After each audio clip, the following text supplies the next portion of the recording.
we are going to begin our lessons on factoring. It will take a few days to get through each of the different parts. We're focusing today on what happens when A equals 1. That'll make more sense as we go.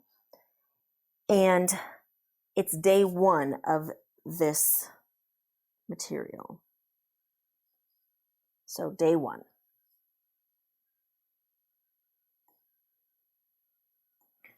Okay, so title your notes.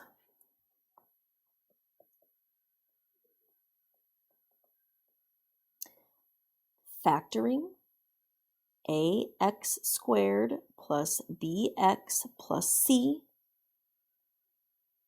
when a equals 1. Okay, so with trinomials, our basic setup or our standard form is ax squared plus bx plus c. It's a trinomial, 3 terms, and it's quadratic because our degree is 2. Okay, so quadratic trinomials is what we're focusing on right now. And even more of a focus is the quadratic trinomial where the value of a, the coefficient of x squared, or our leading coefficient, is 1. All right. Now, one thing that you'll see in your directions, it will say that you are being asked to factor completely. So I want to get you some some vocabulary. Factoring completely. What that means is that you're going to write the polynomial as a product of the GCF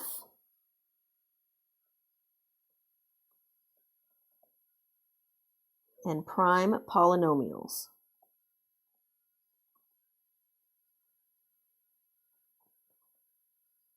So write the polynomial as a product of the GCF and prime polynomials. So what that means is we're going to factor out any GCF that we find, like we did in the last lesson, and hopefully be left with a prime polynomial. If we don't have a prime polynomial, there's a second set of factoring that we're going to do, and that's what you'll learn today. So some examples of factored completely situations would be something similar to what you saw yesterday or in the last lesson, 2w times the quantity w plus 3. In this case, a 2w was the GCF, was divided out, and you were left with w plus 3, right? Yesterday there were another example where we just had a number divided out, right? Our GCF didn't have a variable, and we were left with a binomial that had no more common factors, right? So the prime polynomial that is listed here would be referring to this. That's a prime polynomial, 3x plus 1. I can't divide any factors out other than 1. No more common factors. Same thing here. There are no more common factors, okay? Some other examples that you'll actually see over the next couple lessons would be 2 binomials. So like x plus 1 times the quantity x plus 2. That would also be considered factored completely. There's no number outside being divided out, no common factor like we saw in the last lesson. However, these 2 binomials are each prime. X plus 1. Neither of those terms have a common factor other than 1. X plus 2. Neither of those terms have a common factor other than 1. Another example might be 2 times the quantity x plus 4 times the quantity x minus 7. Both of those binomials inside are prime because there are no factors besides 1.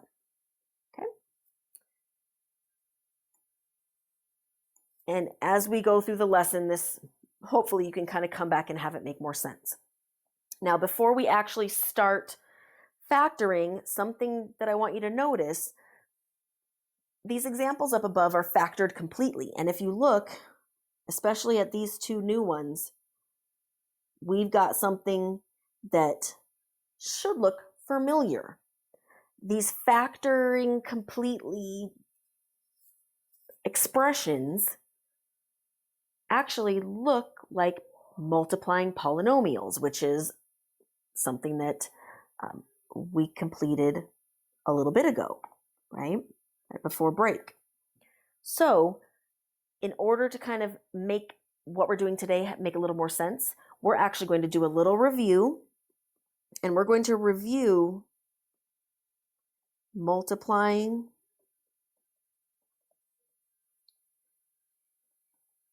binomials. We said multiplying polynomials, but we're going to focus in on the binomial part. Okay. So I'm going to go through this quickly. I'm not going to review how to do it. You can always go back and watch that information. So I'm going to go through this quickly. Let's take an example. We'll take the one I wrote up above. Quantity x plus 1 times the quantity x plus 2. We can follow the FOIL method.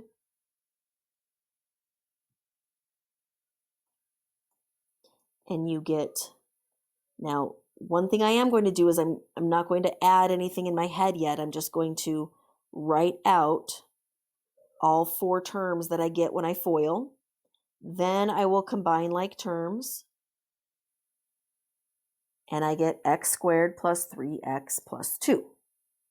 So in a previous lesson, this is what we did. You were given the 2 binomials to multiply, you did the FOIL method, and you ended up with an expression, or a polynomial, trinomial in this case. The other option that we talked about was simplifying using the area model method. Okay, now I want you to write this example down too, just because we are going to bring it back throughout this lesson and future lessons, and it will eventually come in really handy in certain situations. So we're not going to abandon this method. And so what we get here is I just multiplied x times x, x times 1, 2 times x, and 2 times 1, right? And we end up with x squared plus 1x plus 2x plus 2, and finally, x squared plus 3x plus 2. Same thing, both methods. Okay, let's look at one more example, just because there's a pattern that I'm going to want you to find, and I want to have 2 examples for that. Quantity x minus 3 times the quantity x plus 4. First method, FOIL method, and we get x squared plus 4x minus 3x minus 12, which becomes 4x plus x minus 12. We use the area model, x minus 3, x plus 4. We get x squared minus 3x plus 4x minus 12. And we end up, I'm not going to rewrite it, we end up with the same exact expression, right? A little bit of a different order, same expression. Now, in order for us to get done what we have to today, let me fix this. We need to find a little bit of a pattern as to what's happening here. The reason we need to do that is because today you will be given the expression that we got at the end of our multiplying polynomials lesson. We are going to be given this expression, and you're going to have to give me the 2 binomials that multiply. So factoring is undoing the multiplication of the binomials, okay? It's kind of like undoing the distributive property that we looked at the other day, except now we're undoing multiplication of polynomials, okay? So what we're going to do is we're going to take a look, and because the a equals 1, and if you look at our general standard form, a is 1, b is 3, c is 2. Okay?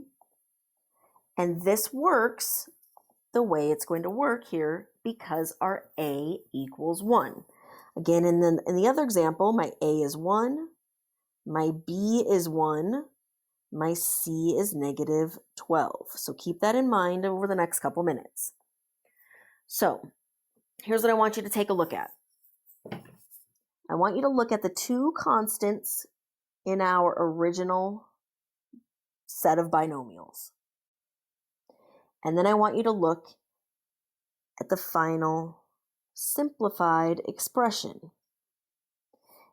Now, it looks like I'm ignoring the a, and I'm not. We will bring the a back in a minute.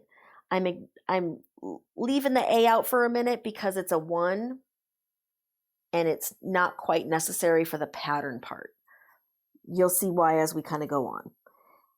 In the second example, I want you to take a look at the two constants in the binomials, and I want you to compare it to the b and the c of the final expression. And I want you to pause and see if you can find a pattern, or if you could make a prediction about how we could maybe get from these two binomials down to our final expression without the FOIL, without the area model. So pause and see if you can come up with any kind of pattern or anything that you notice. All right, now hopefully you saw, if we look at the first example, hopefully you saw that 1 plus 2 equals 3. And 1 times 2 equals 2.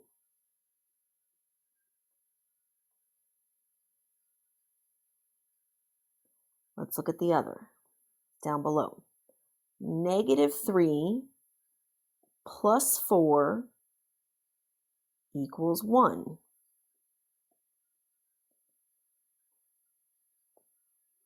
Negative 3 times 4 equals negative 12. Now, this isn't something magical. What's literally happening here is the way that we multiply these binomials by each other creates this situation. Just because there's nothing written on the area models, let's look over there at the area models. Okay, if we look here at my diagonal, 1 times x is my 1x, 1, 1. 2 times x is 2x. So the number across the top on my area model matches the coefficient of the x below, and this 2 matches the coefficient here. And what ends up happening is right at this point, we add these two to get 3, right? So by default, the two constants in my area model add to give me the b. And then if we look at our last little box here, well, the 1 times 2 give me the 2 here, because that's just how the area model works, right? That gives us the 2 here. So it's really nothing magical. I'm just looking at how the math works when we multiply the binomials, and I see that there's a pattern there. So we're going to use that pattern to help us factor, or to help us get from the expression to the binomial. Okay. And again, if that kind of makes you feel overwhelmed, it's okay. We're going to take it slow. I just wanted you to see that there is a pattern happening between the expression and the multiplied binomials. And we're going to use that pattern to help us. Okay. All right. We're just going to go ahead and jump into an example. And we're going to factor x squared minus 10x minus 24. Now I'm going to give you a list of steps that we can follow. Step 1 is to factor out the GCF if needed. Now, sometimes you will have a GCF that you have to factor out first, just like the last lesson, but sometimes there won't. If we look here, I don't have any common factors besides 1. Okay, so it's not needed in this example. Okay, now the next thing we're going to do is now we need to look and see, okay, well, there's some sort of pattern that's going to happen in my final result based on the B and the C, according to what we just saw, right? If I look back up here for a second, focus right here on my scribble. Let's try that. Focus right here. 1 plus 2 equals 3. 1 times 2 equals 2. The 1 and the 2 come from our constants within my two binomials. The 3 and the 2 come from the B and the C in my expression, right? So we're going to work our way backwards. I'm going to look at this and I'm going to say the numbers have to add up to the B and multiply to the C. Right? So I'm looking right here. They're going to add to the B and multiply to the C, right? Now technically, well, we'll get to technically in a second. So what we need to do is we're going to determine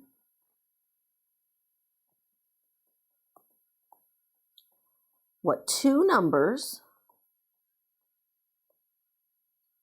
add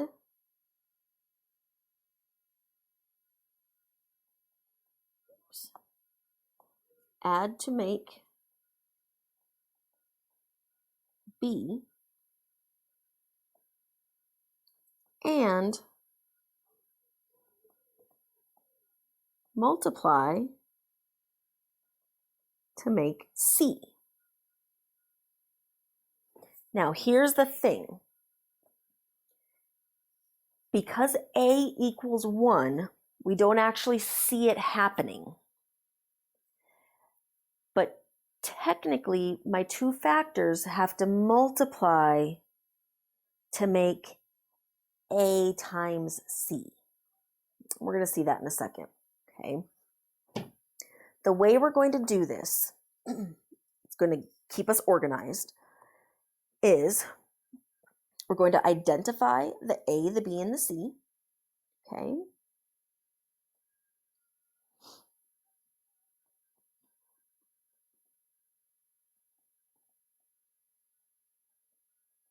So we're going to identify A, B, and C, and we're going to create the factor puzzle. Okay, so this is a little tip within number 2, the step number 2. Okay, so my A is 1, my B is negative 10, and my C is negative 24. Okay, now the factor puzzle looks like this. It's an X, and my B is in the top section. A times C is in the bottom section. My first number is to the left, and the second number is to the right. Now, these two numbers are going to be the two constants in the binomial. Okay, so our answer, or our factored expression, is going to be two binomials. Okay, and the two constants are going to be represented by these two numbers. All right. Now, in this case, for my puzzle, my B is -10, and my C is -24. And if we look at our information in purple in number 2, they add to make B, multiply to make C.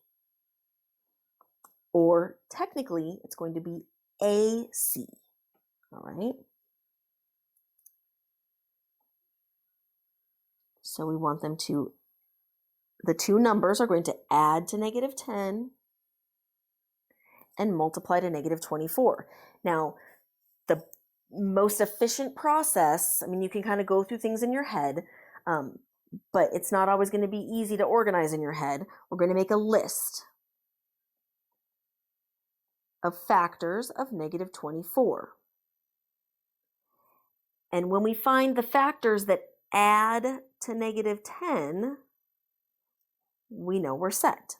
Okay, so you're going to want to think strategically about this so that you don't have a big long list of a bunch of extra work, right? So my factors have to multiply to make a negative number. So I need a positive and a negative, right? One of each.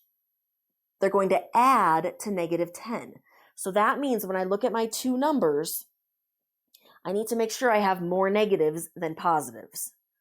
So for example, if I had -1 and +24, I know that doesn't add to anywhere near 10, but because I have more more positives, when I add them together, I'm going to get a positive.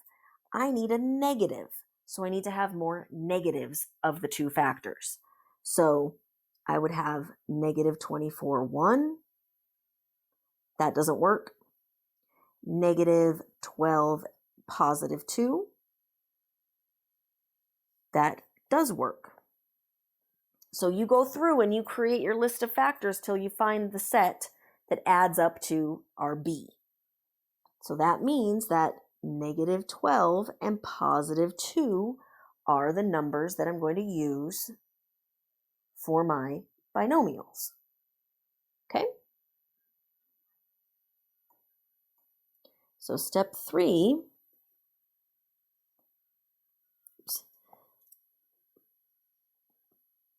the two factors become the constants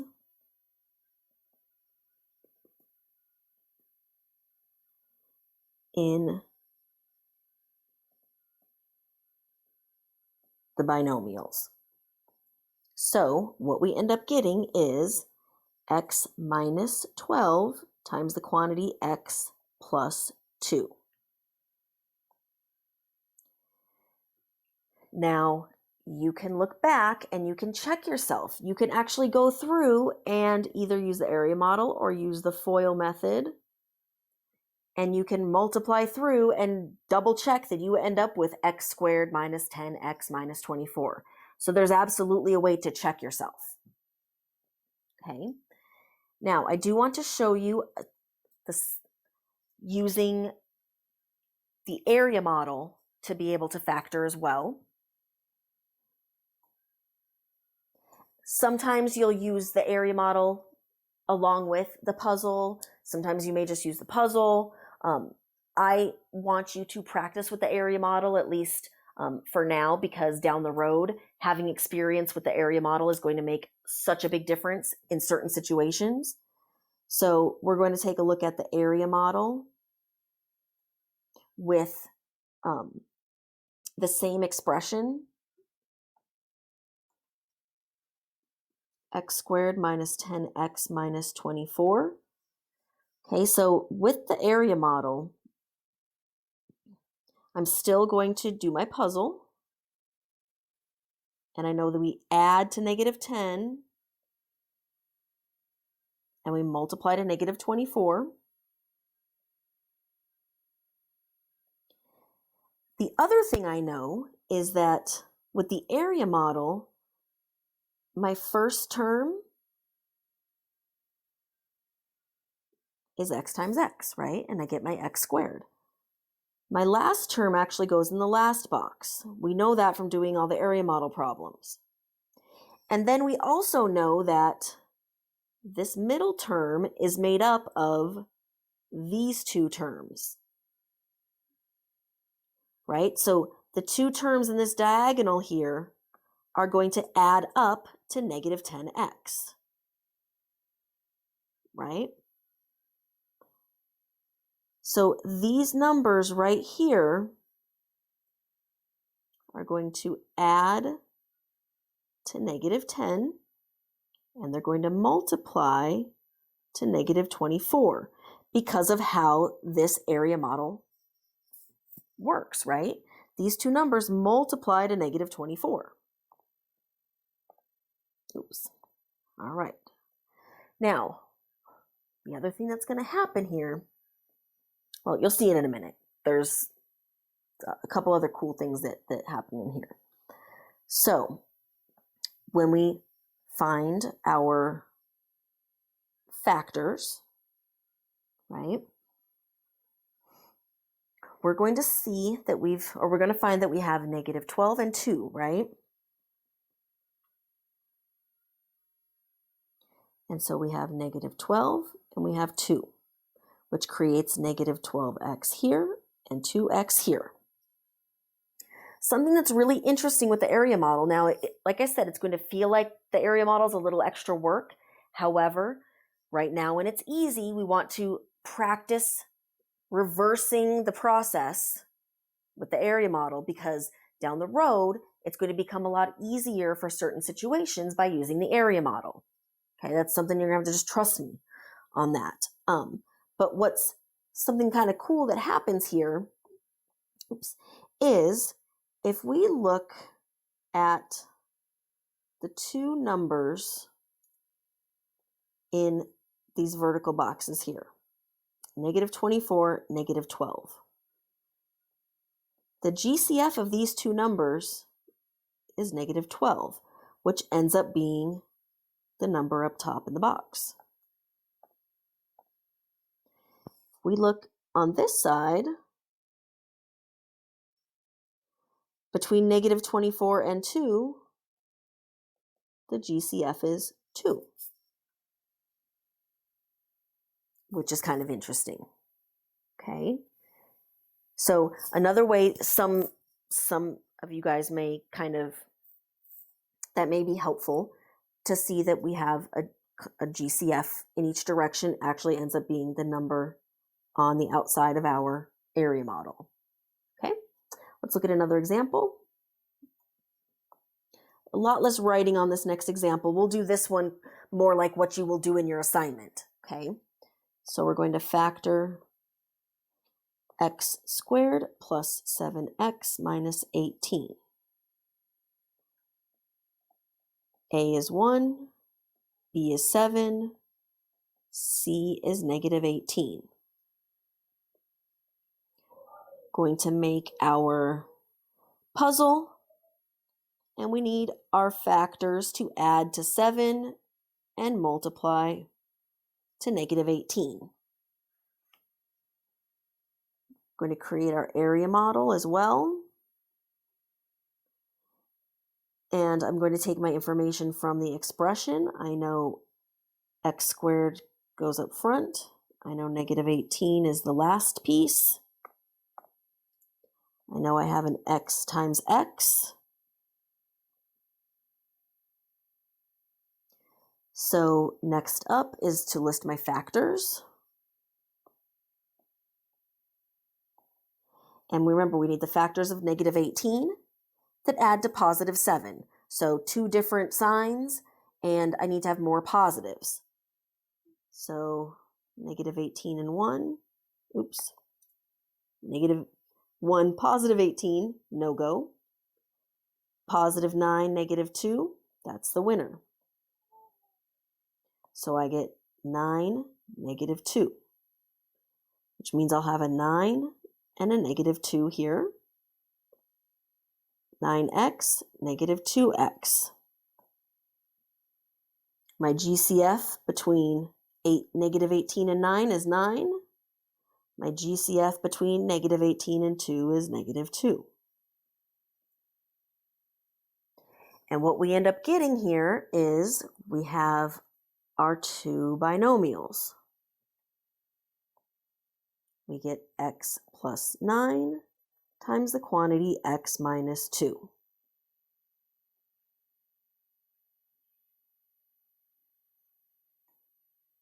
And again, you can FOIL that out and double check that you got your answer correct. Last example, I'm going to do quietly. I want you to try it on your own. If you're struggling on your own, just work it out with me, but I won't be explaining as I go because I want to give you a chance to figure it out.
Hopefully you got x minus 7 times the quantity x minus 3.